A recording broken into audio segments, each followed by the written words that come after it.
How to fix the pcasvc.dll missing error related to PCA Wallpaper app detect in Windows 11. Hello everyone, welcome back to our channel.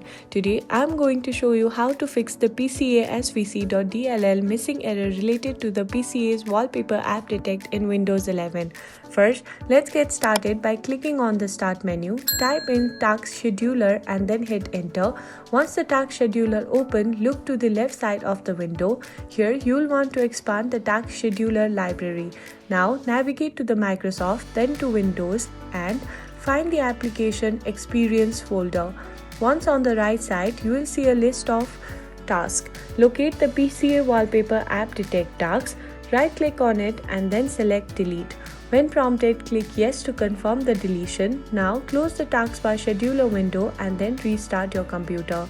After your computer restarts, the error should be resolved. Thanks for watching this video. If you found this video helpful, please give it a thumbs up, subscribe to our channel for more tech tips. Take care and I'll see you in the next video.